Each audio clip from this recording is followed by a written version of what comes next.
श्रीपाद प्रबोधानंद जी महाराज कह रहे हैं, बहुत ध्यान से सुनना। श्रीधाम वृंदावन आ गए, यहां की महिमा सुनो।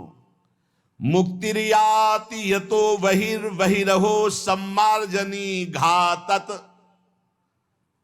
त्रस्तास्तावर सिद्धयो विदधते काक्वादि यत् सेवितुम यन्नाम नैव विदूरगापि विलयम माया पियायादहो तद्वृंदावन मत्यचिंत महिमा देहांतमाश्रीयताम।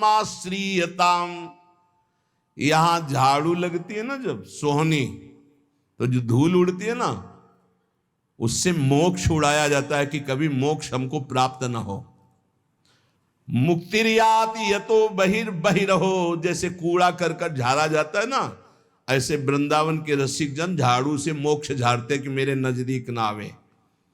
महाप्रभु हरिवंश चंद्र जी कह रहे हैं, अलम विषय वार्तया नरक कोटि बीभत्सया वृथा श्रुति कथाश्रमो बत विभेमि कैवल्यतः। इस मोक्ष से मुझे भय लगता है, दूर करो इसको। मोक्ष समझते हो? जैसे चीनी में दो चीटा लगे हों तो एक चीटा चीनी के साथ कढ़ाई में डाल के औंट दिया गया, चीनी बन गया, हो गया मोक्ष। और एक दूर से बोरे के बाहर लगा हुआ रसास्वादन चीनी का कर रहा है। वास्तविक स्वाद कौन ले रहा है? जो चीनी बन गया या जो चीनी के अलग होकर चीनी का स्वाद कर, वो जो स्वाद ले वो तो बेचारा चीनी हो गया। बोले नहीं, हमें प्रिया प्रीतम से अलग अपना सहचरी भाव जो मिला, उसी भाव से उनका स्वाद ले रहे, सेवन कर रहे हैं। हमें प्रिया प्रीतम नहीं बन जाना है। मोक्ष का मतलब ब्रह्म में लीन हो जाना, अस्तित्व ही खत्म हो जाना नहीं चाहिए हमें। इसीलिए भेद स्वीकार किया गया सेवा के लिए। इनका रसास्वादन, दास्य भाव, सख्य भाव, वात्सल्य भाव, कांता भाव, सहचरी भाव। मुक्तिरियाति, फिर चिंता क्या? जब मोक्ष की चिंता नहीं, कल्याण की चिंता नहीं, तो बेपरवाह हो जाओ। प्रियालाल के तो पक्का समझो, हम आपसे कह रहे हैं, मान लो यदि शरणागति आप अपने हृदय में ले आए कि मैं प्रियालाल की शरण में हूं, तो रेल में बैठ गए, ट्रेन में, कृपा रूपी ट्रेन में बैठ गए। ये बस आपको वहीं उतारेगी जाके नवनिवृत्त निकुंज रूपी प्लेटफार्म में।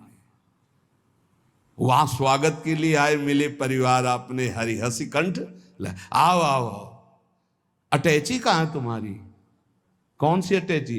जिसमें निज मंत्र भरा है, राधा नाम भरा है, चतुरासी जी का गायन भरा है, सेवा भरा है, साथ ही है।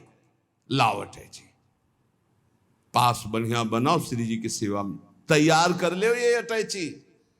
ये तुम्हारा करोड़पति बैंक बैलेंस नहीं जाएगी अटैची। लखपति करोड़पति वहां नहीं पहुंचते, वहां सही माने में खाकपति पहुंचते हैं। जिलों ने सब कुछ खाक कर दिया है। ले अंतरदाव लगी रहे, धुआं न प्रकटे कोई, कह जाने दिल आपनो जा दिल बीती होए, राधा राधा राधा। ये चलना है तुम्हें याद है? ये मरना है तुम्हें याद है? ये जाना है पक्का, ले जाना है यहां से कमा के, खाली हाथ नहीं जाना। राधा नाम जो मंत्र गुरु जी ने दिया, चतुरासी जी का गायन और ठाकुर सेवा, श्री जी की सेवा, ये सब माल खूब भर के लिए चलना है। तो निकुंज में प्रियालाल हमारे स्वागत के लिए राधा आए मिले परिवार। आप हरि हसी, एक तरफ लाडली एक तरफ लाल। आओ सखी, बहुत जन्मों से भटक रही थी, आओ अब आओ, अपने घर आ जाओ। वास्तविक हम उन्हीं के हैं, प्रभु के अंश हैं। हम भटक गए इस माया मोह में, अब वापस चलो। हमें नहीं चाहिए मोक्ष, नहीं चाहिए कल्याण, तो हमें चिंता क्या? कई बार आप गौर से सत्संग नहीं सुनते, नहीं तो आप निश्चिंत हो जाए। कई बार कहा है, एक आदमी जितेंद्री है, बहुत प्रवीण है, लेकिन वो अनन्य नहीं है। वो कहां जाएगा? अभी पीछे शायद ललित मोहिनी देव जी की पूज्य वाणी में या इन्हीं महापुरुषों की वाणी में था कि वो कहां जाएगा, उसको ठिकाना नहीं है। और जितेंद्री नहीं है, बहुत प्रवीण नहीं, लेकिन भरोसा है हमारे माई श्यामाजू को राज, वो जाएगा श्यामाजू के पास जाएगा, ठिकाना पक्का पता है। इन बातों पर विश्वास करो, ये रस सिद्ध महापुरुष जन बोल रहे हैं। जैसे ध्रुवदास जी कह रहे हैं, यद्यपि भक्त अनन्य जो विषय इंद्रियन बस होए।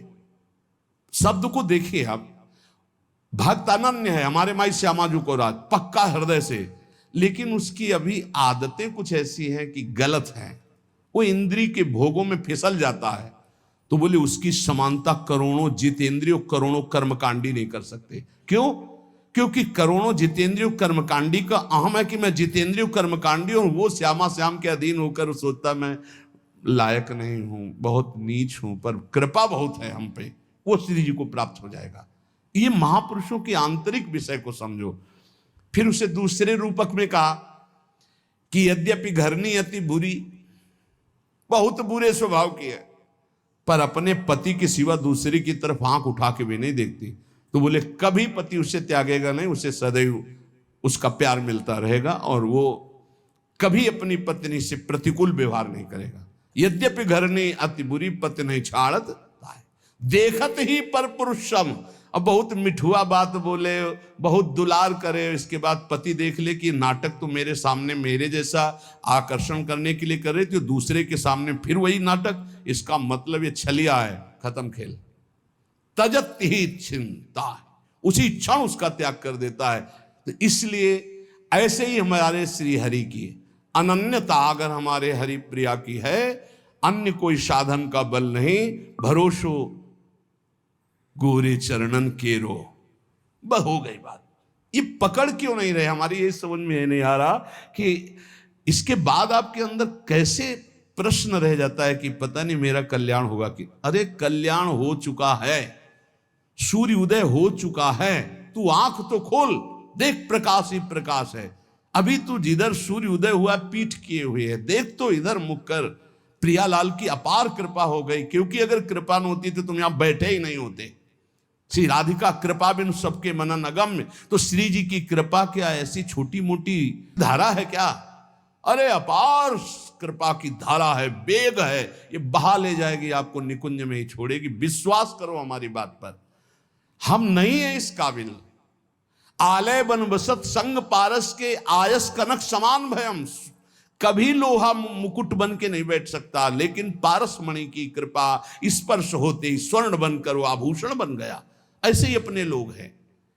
ये जो श्रीमद चतुराशी जी के पद है ना, एक एक अक्षर में श्यामा श्याम विराजमान हैं। श्री सेवक जी महाराज कह रहे हैं, श्याम श्यामा प्रगट प्रगट अक्षर निकट, प्रगट रस स्रवत अति मधुर बानी। सो जुबानी रसिक नित्य निस दिन रटत, कहत और सुनत रसरीति जानी। जैसे कोई आपको कहे, ए क्या रट रहे हो, जो जो प्यार करे सो मोहि भावे, इससे कुछ होगा? सेवक जी महाराज करें, रटत कहत सुनत रसरीति जानी। प्रिया प्रीतम की एकांतिक नित्य विहार की रसरीति का बोध हो जाएगा केवल चतुराशी जी के रटन से, गायन से, श्रवण से। चिंतन का अधिकार तो चतुराशी जी प्रदान करेगी। चिंतन स्वाभाविक घसीटा जाता है, सामर्थ्य नहीं कि चिंतन कर सके, चिंतन तो स्वाभाविक घसीटा जाता है। एक बार पूज्य श्री गुरुदेव भगवान से प्रार्थना करी कि इस पद का क्या भाव है, ऐसा जानना चाहते हैं। तो उन्होंने कहा अर्थ नहीं पढ़ना, केवल गायन करो, समझ जाओगे। गुरु के वचनों पर विश्वास होना चाहिए, समझ जाओगे। समझ गए क्या? चतुराशी जी स्वयं प्रकट होकर के अपना रहस्य प्रकाशित करती है। ये हरिवंश वाणी है, ये प्रियालाल मय है, एक एक अक्षर प्रियालाल मय है।